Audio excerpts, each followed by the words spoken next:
Here we are back on the 1987 Nissan Pulsar again. As you can see, the muffler's a little slouching a little bit. Don't think it's supposed to look like that, so we're gonna fix that. I get the muffler back off. A couple of things. So there was one of these clamps that I assumed was holding a muffler on before, but I couldn't get this piece to come off, this is the part that was connected to the muffler. So I was like, oh, well, this just must be really stuck. Nope, it's welded on right there. So they're like, it's a little tack weld, but you know, they tack welded the exhaust on there instead of just using the clamp, which they already had on there. I don't know. So we're just gonna leave this piece in there for now, and then we're gonna just go in with this basically. We're gonna just straight pipe it.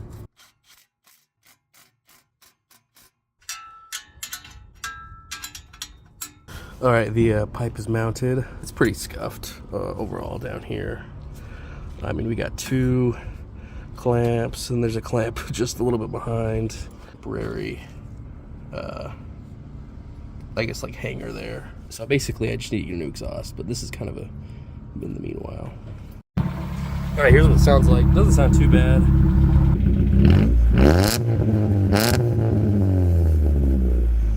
This thing's been reliable. It's been great. It's been my daily driver. Still got some issues though, and I got some parts. So, all right, just to recap. Previously, we did the head gasket. I was having a problem with the coolant overflowing out of the reservoir here. Since I filled up the system and everything, hasn't raised at all. So that's a really good sign. Head gasket fix actually worked perfectly. Having a pretty much minimal issues otherwise. So I got some temperature sensors here that we're going to replace. So I figured I'd hop into the car to do some explanation. Basically, the first thing we're going to change is the temperature gauge, or the temperature sensor that goes to the temperature gauge up here on the dash. One of the issues I've had pretty much since I got the car, this is with the car off, the gauge actually sits above the C line. And I'll pop some pictures up of kind of where it rides when you're seemingly, you know, at idle, quote unquote. And because before we didn't find a thermostat in it, they didn't have a thermostat in it. So basically what I think happened is I'm pretty sure this gauge is just off. I think it's both the cluster and maybe the sensor. I'm just replacing the sensor because it's like $5. The cluster is unobtainium, so we're not going to change that. Maybe we'll pull it out and repair it, I don't know. But basically, I think it is like 3 millimeters or so too high up, actually, because now that we put a thermostat in it, it pretty consistently rides the same area, and even though it looks pretty high, I've actually measured it with the temperature gun, and it seems perfectly fine. So, I don't know, we'll just have to check that out. I don't think it's overheating. I think it's lying to us. So the temperature gauge is down here, and it's a 1 pin. So if you're trying to replace this, you're gonna want to look for the 1 pin. It's pretty hard to see, but it's that right there. It's just got a prong coming out of it. It just goes kind of in the same area that the thermostat does. I haven't even taken it fully out yet. I can tell it's not the right one. Great. All right, so we're gonna replace the carburetor sensor for the coolant. The carburetor coolant temp sensor. Looks like this. It's a 2-prong. It was $5 on Rock Auto, so that's why we're replacing it. It's pretty hard to see, but it's that white thing right there. So the trick here is we have to replace it very quickly. It's going to leak coolant everywhere, so there we go.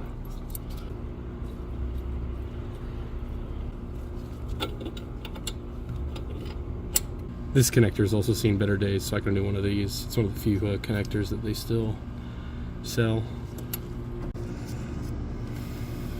Alright, I got the new connector all wired up. So another big issue with the car is pretty much no matter how much I pull the lever on the inside there, this doesn't open. I figured out a way to shove a pocket knife or my key in there to get it open. But you can't really tell once it's open, like the issue. So we're gonna take out some of these panels back here and see if we can figure it out. I'm gonna keep 100 with you. Whoever designed this is evil. So I popped this panel out. You still don't even get access, really. There's about an arm-sized hole you can go through right there, but you can't see what's going on in there at all. So there's one cable that runs between the two of these, the trunk release and the fuel door. I don't know, I don't really think that's the standard today because it's kind of stupid. But basically there's this little thing right here, that's the release. I can trigger it myself. I oiled it, I did everything. It just will not release with the handle. And I kind of broke it. So now it doesn't really stay in place to even keep the fuel door closed. So I just took the fuel door off. We already got a lock and gas cap, so it's not a big deal. Eventually I would like to figure out something, but these are literally unobtainium. Like, I can't even find a picture of one online. Might try to find something to do about that. Alright, we're back here on the Pulsar. Two things. So it's probably been about 150 miles since head gasket. So I'm gonna go ahead and do another oil change just to be sure everything's good. Second, we have an occasional issue with the CV axle. Sometimes we'd be leaking gear oil. So it happened for the first time in a while the other day. So we're gonna top it up. And we have to use this. It's a GL4 75 W90.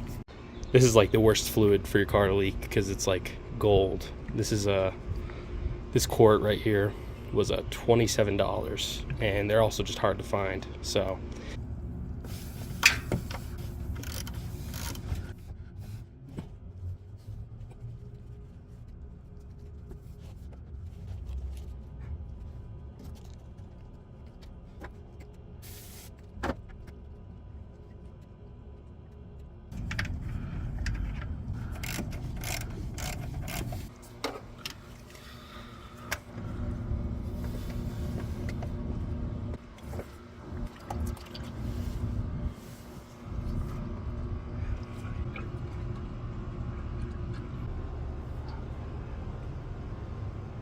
alright, oil change is all done. Now we're going to move on to the gear oil. Alright, so for this, there's just a fill plug right here that takes the 3/8. Oh my god, how tight did I make this?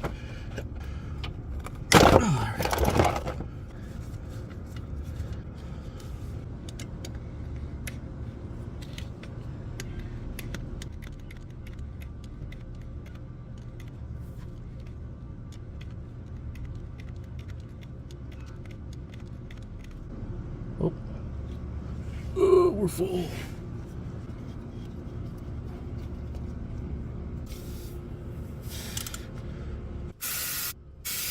Alright, it's all topped off.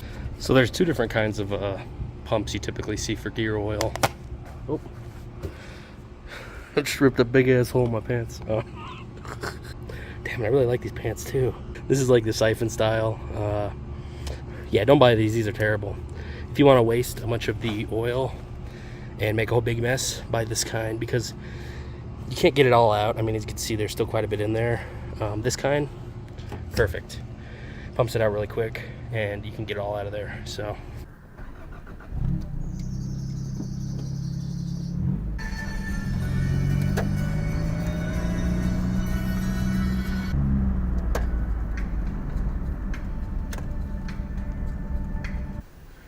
sup, we got a new camera now. Shifter boot that I put in here previously kind of just came off, so I just got one from a Jeep that looks pretty similar, so we're gonna put that on there. Alright, so doing just a little bit of test fit here. That's what it's gonna look like. It looks fine to me. Maybe because it has this bracket that is pretty similar shape. It's not perfect, but we also can just glue it on here. Previous one bolted in and or screwed in, and the screws that it provided were way too short, so they didn't really grip in enough. And now there's just holes in this unobtainium centerpiece here, so that kind of sucks. Yeah, this one we're gonna glue in. If it's not good, we can just take it off and scrape the glue off, so it's not a huge deal. A while ago I bought this pack of glue from Harbor Freight.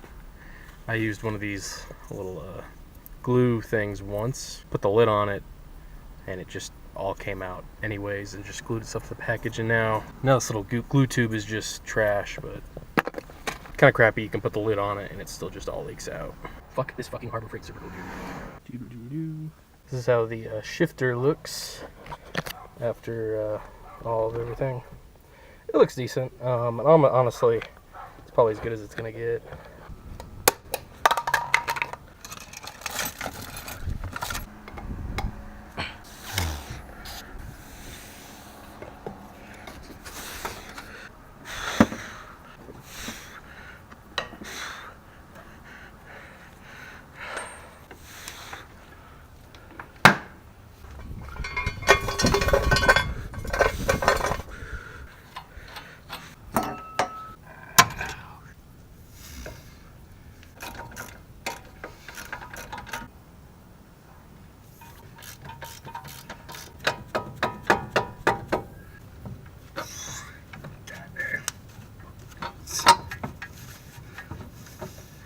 Alright, got everything disconnected from the CV axle here. So we can go ahead and use the tool I rented to pull that out. You know, I've never had this panel off myself before. I feel like there's something that's supposed to go right here. Maybe, I'm not sure though. It's all oily down here, as you can see, which is a sign that I believe it's leaking from there. So the issue is there's pretty much nowhere to get at this CV axle with the slide hammer. So I've just been trying to go at it with a pry bar, but it's still pretty tough. Alright, I wasn't filming, but I finally got it to pop out there. I was suspecting the snap ring on here was no good. Honestly, I can't really tell. Alright, so I've come to the conclusion I think that this is actually fine, but I believe the seal that we have in there is bad. Well, I got that in there cleaned up pretty much as good as I'm fine with. So we're basically just going to reassemble it. I will order the seal. I can tell that the one on there is, even feeling it with your finger, you could tell it's got some nicks in it. So I'm sure that's why we're leaking. So the only time this car's ever left me stranded was when I first got it. Basically, this CV axle popped out while I was driving it. You just can't drive, obviously. So that's why I've kind of always been weary of the CV axle itself. But I think that was maybe not in all the way, because it's never popped out. It's been months, but it has been occasionally leaking out of there. So yeah, we'll get that, and unfortunately we're going to put it all back together and then take it back all apart. Also, I fixed the pants.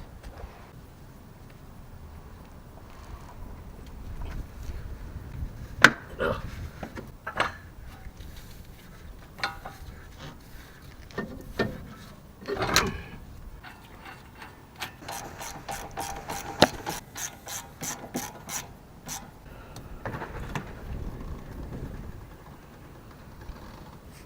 Alright, so we got that all reassembled. Everything's torqued down.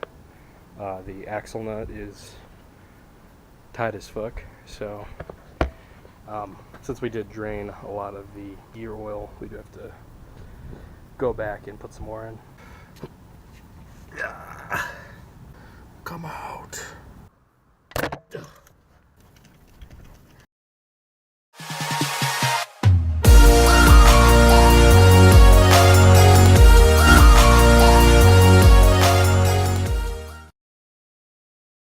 Fine, do my face. Okay. Okay, lay on the ground, have your face out. Do upper body. Bring the camera Do you have any close. chest hairs?